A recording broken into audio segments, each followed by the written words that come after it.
The worst thing about the RSS and the BJP is how they create hatred in our country.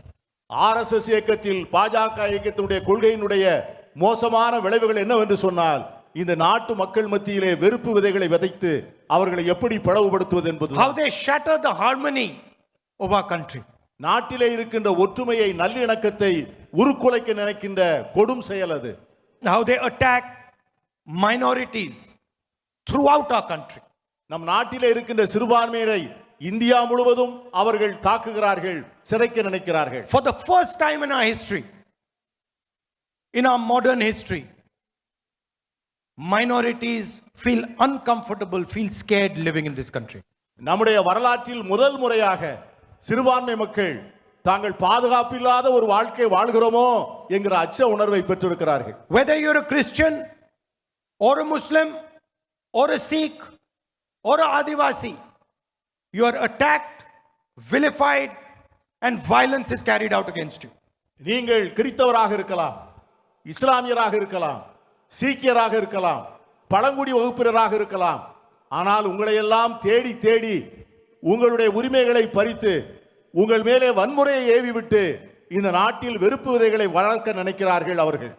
Sisters are attacked in Chhattisgarh. An entire state has been burnt and people are made to feel scared to live in India. Chhattisgarh மாநிலத்திலே கன்னியாஸ்திரிகளை அவர்களை கொடுமைப்படுத்தி அவர்கள் மீது வன்முறை AV விட்டு அந்த மாநிலத்தில் முழுவதும் பதற்றத்தை விதைத்திருக்கிறார்கள் இந்த கொடியவர்கள். And that is the single biggest reason that the BJP and the RSS have to be defeated in this country. அந்த ஒரு காரணத்திற்காகவே இந்த ஆர்எஸ்எஸ்ஸையும் பாஜகவையும் தோற்கடிக்க வேண்டும். This country is not a hateful country. This country is a country of love and affection. It has always been a country of love and affection. இந்த நாட்டில் ஒரு நாளும் வெறுப்பு அரசியலை ஏற்றுக்கொண்டதில்லை. இந்த நாடு அன்பால் நிறைந்த நாடு. இந்த நாடு மனித நேயத்தால் நிறைந்த நாடு. இந்த நாடு ஒற்றுமை உணர்வால் நிறைந்த நாடு. இந்த சித்தாந்தத்தை தான் நாம் பாதுகாக்க வேண்டும். And the fight really is between the BJP ideology and the Congress ideology at the national level.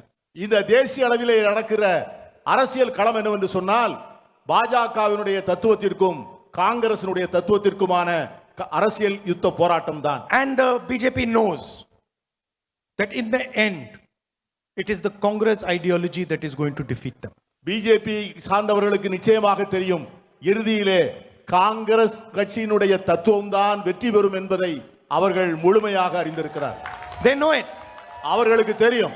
And the Prime Minister does not sleep at night because he knows that in the end the Congress party is going to defeat him.